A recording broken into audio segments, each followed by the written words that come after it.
Hello, everyone. Welcome to This Week in Stupid for the 17th of January 2021. I would like to start with a little blast from the past, from ESPN. Without sports, you'd have to talk about politics. My, how times have changed. Because in 2021, their new slogan would probably be without sports, no one would listen to our employees discuss politics. But this brings an interesting question. How would this segment, how would this Week in Stupid look like if I wasn't going to talk about politics? Because a lot of people say, well, once politics is over, your channel is over, V. So you better hope there are things happening. And I just want to show to people that I can actually do it. I can do a segment without talking about politics at all. In fact, I would argue that I can make this show not only relaxing, but also uplifting. Because no matter how stressful your life is right now, it pales in comparison to the life of one Stefan Thomas. Look here, you bigot. Stefan Thomas, a German-born programmer living in San Francisco, has 2 guesses left to figure out a password that is worth, as of this week, $220 million. The password would let him unlock a small hard drive known as a iron key, which contains the private keys to a digital wallet which holds 7,002 Bitcoin. While the price of the Bitcoin dropped sharply on Monday, it is still up more than 50% from just a month ago when it passed its previous all-time high around 20 grand. The problem is that Mr. Thomas years ago lost the paper where he wrote down the password for his iron key, which gives users 10 guesses before it seizes up and encrypts its content forever. He has since tried 8 of his most common used passwords formulation to no avail. I would just lay in bed and think about it. Then I would go to the computer with some new strategy and it wouldn't work. And I would be desperate again. You know, I hope they make this into a movie deal. I hope they make a movie where he has to retrace his steps for 10 years ago and then reconnects with some long-lost love and he thinks is the basis for the password, but it's not. And then he loses the money but gains something. My God, I need to be a Hollywood director. I just have inspiration for this nonsense because, you know, love conquers all. And this lady from California now can definitely attest to that. You see, after 36 years of being in love, she finally took the commitment. She finally took the commitment and married what we see in the picture. Can you guess what she married? If you guessed the Santa Fe railway station, then you are correct. Now, I don't know how you can marry something that cannot consent. I mean, can you imagine if the train station does not reciprocate the same feelings? But apparently their marriage is not legally binding, says the papers. She tied the knot with the building in 2015 and celebrated their 1-year anniversary last Christmas. See, this is before the pandemic happened, so they could actually still celebrate their marriage. The 45-year-old says she has sex. Yes, you heard that right. With the building mentally. Okay, so it's in her mind. It's the imagination land. And identifies herself as an objectum sexual. Which, for you bigots that do not know what this is, like, stop laughing. This is serious shit. It's a person who is sexually attracted to inanimate objects and structures. Carol didn't discover this until she was 40. After she searched online, I am in love with a building. It is a worldwide debate whether the phenomenon is a sexual fetish or this is horrible to say, mental condition. I don't like this framing. You know, I think someone at this newspaper should be fired. Now, if you're wondering how they managed to consummate the marriage, then wonder no longer, because we're going to find out. There is a private bit where the two walls meet. I go there to touch her. Her being the train station, which I do by leaning against her with my clothes on. When I'm touching her, I feel as though it actually holds and kisses me. I don't have physical sex with the station in public. I want to be respectful.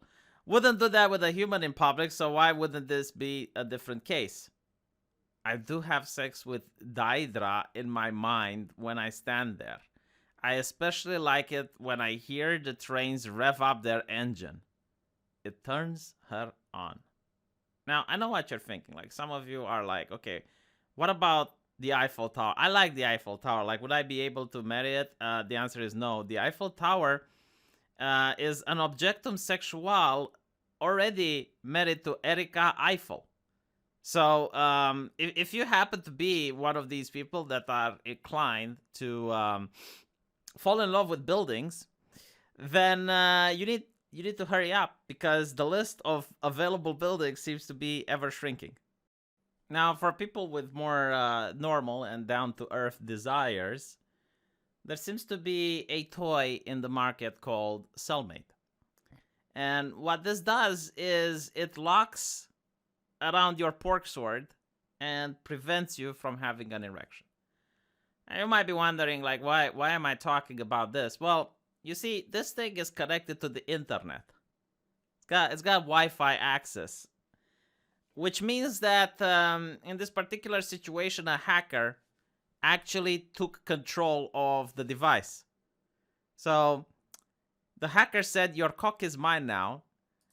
He told one of the victims, according to a screenshot of the conversation, a hacker demanding a payment of 0.02 Bitcoin, which is around $750 to unlock the device. He then realized that his cage was definitely locked and he could not gain access to it. "Fortunately, I didn't have this locked on myself while this happened," Robert said in an online chat. That is very fortunate indeed, Robert. Do you know of any similar security vulnerability or data breach? We'd love to hear from you. You can contact Lorenzo Franceschi Bicerai, Security Signal. You see? I could make a segment without talking about politics. There's other interesting things to talk about, like things you would have never known. Because you're distracted right now. You're distracted. Everything is political, right? There's a lot of stuff going on that's not political, and it's quite funny. But I know the demand, it's supply and demand, and people want me to talk about politics. So fine, let's read the papers. Let's see what NPR has to say.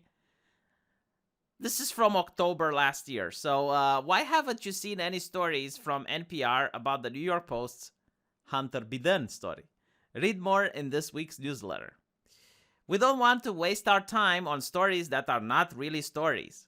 And we don't want to waste the listeners and the readers' time on stories that are just pure distractions. This made me subscribe to this newspaper because I appreciate a paper that values my time. Like, they know my time is important and they don't want to waste it. So it was a little bit of a surprise when yesterday I saw this article. President-elect Biden's German Shepherd Major will soon be the first dog to go from a shelter to the White House. That shelter, the Delaware Humane Association, is planning a virtual inauguration ceremony for Major on Sunday. My God, this is absolutely beautiful. I love the fact that they recognize that my time is important and they bring me the news that actually matter.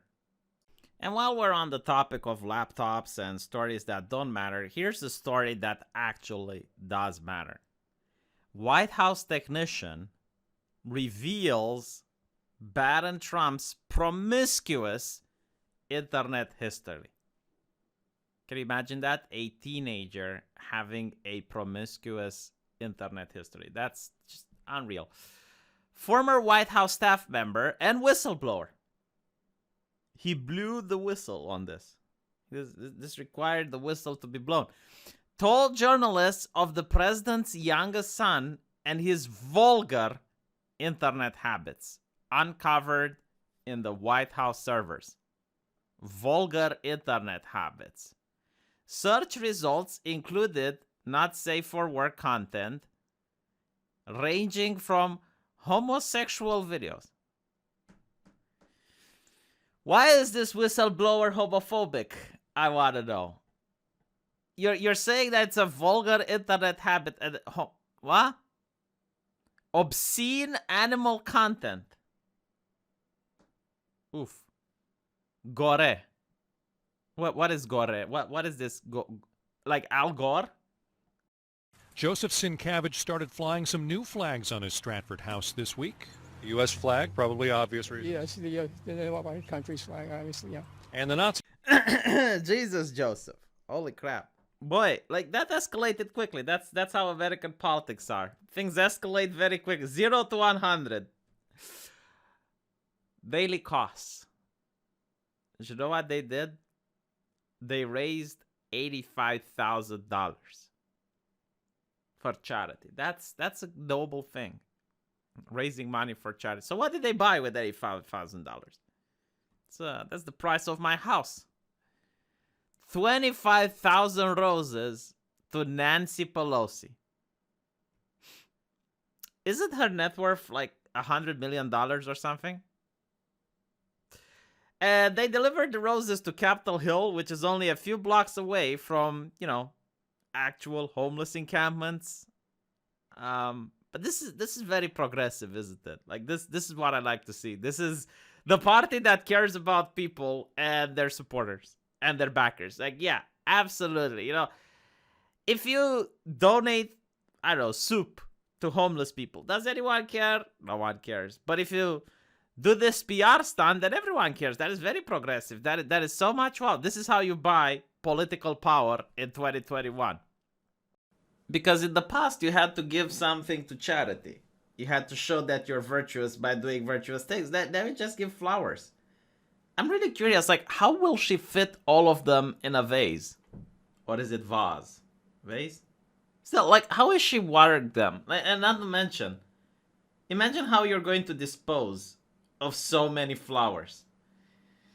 Like, now, I think I do have to talk about Parler, because it's a big event, so I'm pretty sure you all know that Google Play Store decided to suspend Parler. And yesterday, I think it got Minds in the crosshairs. But anyway, going to Parler. The reason is for failure to moderate posts that incite violence. That is horrible. That I can't believe inciting violence on the internet. 2021. My God. And when this was happening, by the way, when this was being posted by Lee Cohen on CBS News, this was trending on Twitter. 15.5 thousand tweets. Hang the vice president. At least Google has standards.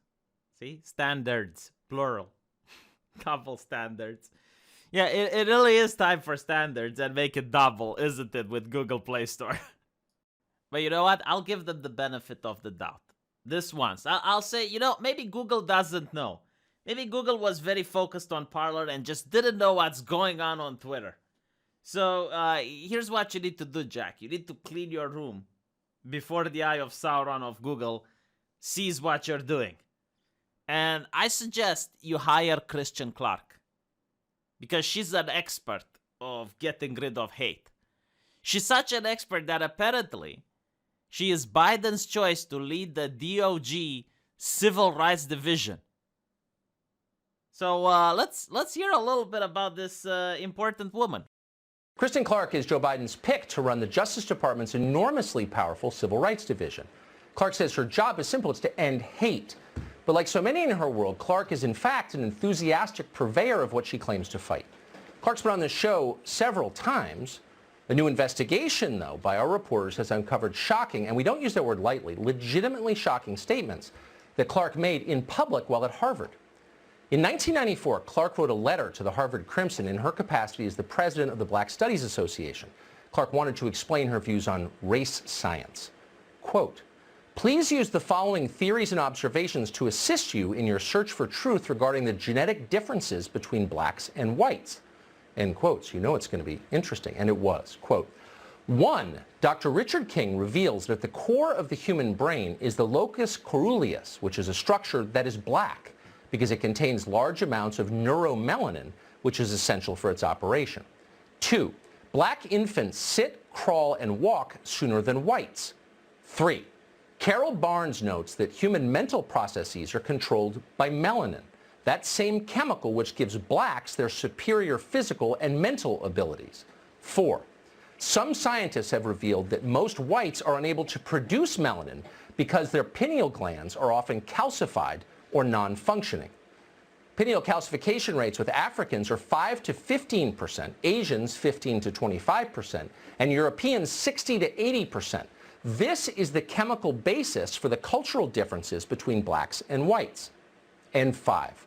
Melanin endows blacks with greater mental, physical, and spiritual abilities, something which cannot be measured based on Eurocentric standards. I wish you could see my face. I wish you could see my face. Honestly, she's going to do a great job on ending hate, because I can't be hateful when my expression shows bewilderment with just like a tiny pitch of amusement. Like, I am going to listen to this lady talk from now on. Like, whenever she's on television, I want to tune in. I need to soak in that knowledge like a sponge. Maybe I can go through the process of decalcification. Oh, wait, there's more? No, there can't be more. Like, what can be better than what I've heard up till now? All right, fine. Let's listen to more. Just last year, as a lawyer, Clarke was fighting for the crudest kind of racial discrimination in college admissions. This fall, she said it was, quote, madness for the federal government to take the side of Asian applicants who had provably been denied college admission purely because of their skin color. But tough luck. As far as Kristen Clarke was concerned, those Asians didn't have enough melanin. Wow.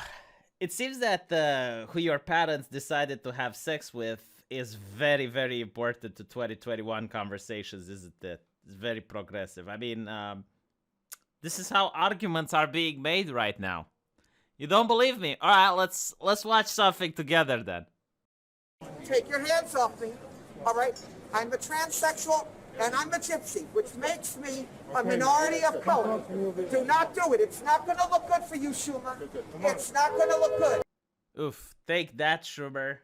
Checkmate. How can you even have a comeback to such strong arguments? Oh, dear. You know, this seems like a dark time in American history. People are so divided right now. And maybe the great unifier, Joe Biden, the most popular president, not in my lifetime, but in American history, maybe he can have something to say in these moments to unify the people, to bring everyone together. Focus will be on small businesses on Main Street that aren't wealthy and well-connected, that are facing real economic hardships through no fault of their own. Our priority will be Black, Latino, Asian, and Native American-owned small businesses, women-owned businesses, and finally having equal access to resources needed to reopen and rebuild. That's beautiful. That's beautiful. Putting people on front because their parents knew how to have sex properly. Your parents should have had sex with a minority, and then you'd have been put on front. So you go to daddy. You go to daddy. Daddy, what did you do? What did you do, daddy? Why did you not make me a person so I can be in front? Well, I got good news. I know how I would be in front. I know what I would do in that situation. See, because Joe Biden, the unifier, is talking about minorities, talking about blacks, talking about Latinos, Asians, but he also talks about the majority. He talks about women. And there's your in. That's how you do it. I would become a woman, and then I would have my business restored. お待ちどうさま。俺は男だぜ。どっちでも関係ないね。 Meanwhile, the inauguration crowd is happily gathering in the Washington, D.C. Capitol building. I understand that right now you need an ID to even enter D.C., so you don't need an ID to vote, but you need an ID to enter the elite city. That's based. That's very progressive. And man, like, I'm looking at these people, and what I'm thinking is, like, they're not wearing masks and they're not social distancing.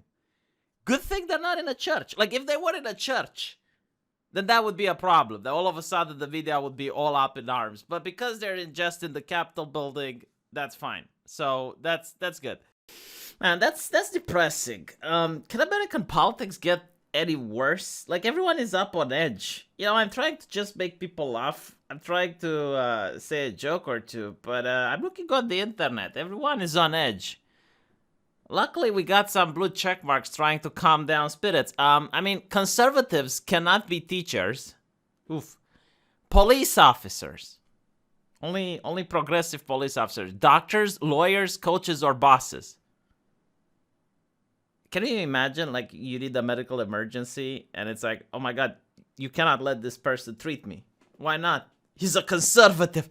But anyway, it's constitutionally unfair. See, when the founding fathers made the Constitution, they decided that conservative, like people who are going to try to conserve their ideology, they shouldn't become doctors, lawyers, coaches, or bosses. So anyway, it's unfair. Who are subjected to conservatives' deranged judgment. What, 2 + 2 = 4? Conservatives can do menial work until they're ready to join the human. They transcend. They cocoon, and then they blossom into a beautiful human being. Why is this not considered hate speech? Oh, because it's progressive, isn't it? Yes, absolutely beautiful. So conservatives should be like good pay piggies. Just pay taxes. But they can't really pay taxes because they can't get access to good jobs. Oof. That might be a problem, huh? Maybe you should tax them more because they can't get jobs. That's going to fix it, yeah. A new conservative tax. This is what I propose on this channel. That would be very progressive. Now, it's really difficult for me to do this show. Like, a lot of people say, V, why are you focusing so much on American politics? Why can't you talk about the UK? Okay, I'll talk about the UK in a bit, but, man, I mean, is this for real? No, seriously. I'm just going to show you an article. Usually I'm being sarcastic when making this show, but now it's very difficult. Look at this, okay? NBC News. This is real. Korewa genjutsu desu. Some Democrats in Congress are worried their colleagues might kill them. Is this something you expected to read in 2021? No, be honest. Just be honest, okay? Drop the facade. Just try to be honest for a second. Is this something you would legitimately expect? Like, one morning you wake up, you sip your coffee, you pull up the newspaper, and you read this headline. What goes through your head? Like, what? You know what I think? I think the Democrats require more protection. I think their colleagues, they should be censored. They should be silenced on social media. They should be put on no-fly lists. And then maybe the Democrats will stop worrying. All right? Because you need to worry about the people worried. You need to protect the people that are worried without having some experts telling us if the worrying is justified or not. You know, like, here's a crazy idea. I know that I'm just speaking nonsense, but have you tried talking with them? I mean, honestly, I did listen to some American politicians talk. They just talk past each other at this point. They're not even engaging with each other's points. Have you tried dialogue? Have you tried conversation? This is what a marriage counselor would say. Like, just tell me your grievances. Just come to the table and try to have an open discussion.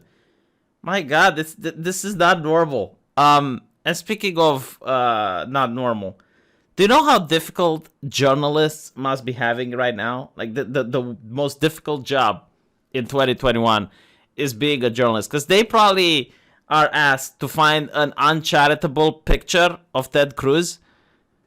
The man looks handsome in almost all of the pictures he comes out in. I mean, the mutton chops, the beard, everything, the facial hair, like, the man is glorious. And this is probably the best picture that they found. That's the most uncharitable. And they probably had to go after hours upon hours of footage just to come up with this. So, yeah, if you're a journalist right now, like, I feel your pain. I understand your suffering. But, I mean, blame your editors. Blame the people in charge in your companies, like, making you do this. Trying to find a bad picture of Ted Cruz. And okay, fine, I'll talk about something else than the United States. Let's talk about Britain for a bit. Apparently, what would be considered the most important event of my lifetime has happened in the UK. Finally, they got Brexit done. I mean, this was so painful that I was thinking that by 2300, in the far future, the British Prime Minister is going to arrive at Brussels in order to negotiate Brexit. No one will remember what Britain is or what Brussels is supposed to be, but it's just going to be like this tradition that has been continued for generations past, and no one even remembers where it started. But no, apparently Brexit was done, and one of the most important things of Brexit seemed to be the fisheries, discussing fishing rights. So it was to my bewilderment that the fisheries minister didn't read the Brexit bill because she was organizing the local nativity trail. I mean, what is multiple attention span, am I right? But you gotta have priorities, man. Like you gotta focus on the important things. You know, Brexit bill, fisheries, who cares? Nativity trail. And it's not just any nativity trail. It's 2020 nativity trail. Also from Britain, we got the Conservative Party now, the Tories. See, people keep saying that I don't pick on the right wing. Well, if you send me dumb stuff that the right wing is saying, I will be more than happy to provide. This gentleman right here is claiming that the homeless people could afford $5,000 as a down payment for a house. Man, London must be a really rich place. I mean, if you walk next to a homeless and you give him £1,000 so that he may save up easily in order to get those 5G, then yeah, I mean, I think I might move out. I think I might go to London.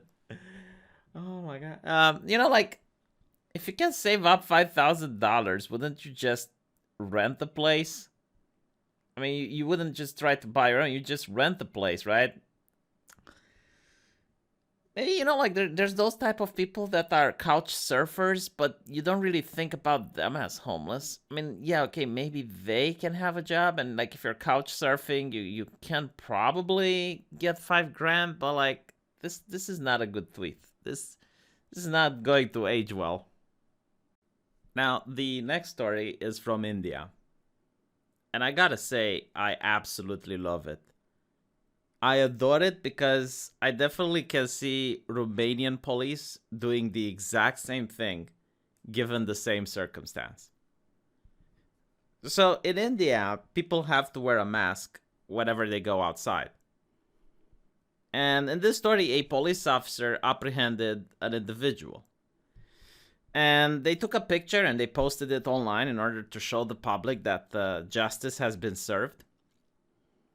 But the only problem is that the individual wasn't wearing a mask. And, you know, this can be explained with the fact that, well, he is an evildoer and he was breaking the law. But the main issue here is that the police officer also wasn't wearing a mask. And as you can imagine, this sparked a little bit of controversy online. Like, why isn't the police officer masking up? If the police doesn't follow the law, then how can the citizens of the nation follow the law as well? And this controversy caused the police to do what most people do on the internet when such a controversy arises, which is to go into the famous delete everything mode. So they deleted the picture. Now, any reasonable person would think that the story ends here. That, okay, well, they had a picture, they took it down, and that's it. But no, because you see, something wonderful has happened. Like, something magical transpired. The police officers from India uploaded the picture again, but they also photoshopped a mask over the face of the police officer and the person that was arrested. And it's a kind of a, how should I put this in a way that It's not a very professional Photoshop either. It doesn't look very... I mean, to me, it looks like the lighting feels a little bit off, doesn't it? It's just like, not very convincing. Like, I seen women on Facebook doing a more professional Photoshop than the Indian police did. But hey, you know, like, thumbs up for trying. I guess maybe this is what the experts think can stop the virus. Like, if you forgot the mask, you can Photoshop it later on. Is that how it works? I don't think that's how it works, but the Indian police sure does. Jesus. Oh, God. Thank you for the super chats, by the way, in case I got something. I hope I got something, otherwise I'll look ridiculous by saying this. But this is not live, you know, so I can't thank you guys. You do support the channels. Some of these videos do get demonetized, and yeah, you help me out. Now, I got like one more thing. I kept the best for last. I mean, this is just mind-blowing. I can't even stress how many times I had to read this over and over just to see if I really understood. You know, there's probably a YouTube moderator watching this video. I got one watching every video on my channel. I hope you share, like, comment, and subscribe if you do. But I'm curious, like, even if the YouTube moderator is going to have his jaw dropping at this. Like, this is just the most progressive thing that I have read all year. I mean, to be fair, we're in January, but still. So, the US homeland decided that in Xinjiang, there are Uyghurs that are being put to slave labor. And believe it or not, despite the fact that the US is a systemic racist country and all that, it doesn't really appreciate doing business with other nations that use slave labor. So they decided to put a ban on products that are made from Xinjiang. And one of these companies seems to be a ketchup company by the name of Kraft Heinz Company. So they were being told that they cannot import ketchup from Xinjiang into the United States. Now, up till this point, you can believe whatever you want. You can say, well, maybe the US intelligence is wrong and China is not doing any of this or whatever, right? Because here comes the spokesman of the company in order to defend his side, to present his side of the story and advocate on why he shouldn't be banned. And you would think like he's going to say something in the lines of like nonsense, okay? Like, we know our companies. None of this is happening. Are you ready to hear his excuse? Are you... okay. Ketchup producer Kraft Heinz Co. has one supplier in Xinjiang, but none of those tomato products are exported or used in the United States. Consequently, we do not anticipate any impact. So let me okay. He's not denying the accusation. Like, he's not saying, look, China isn't doing any of that. He's not even saying, like, we know our factories. We do not have slave labor in the factory. He's literally saying, it's like, yeah, okay, but we're not supplying it to the US. Are you fucking kidding? God.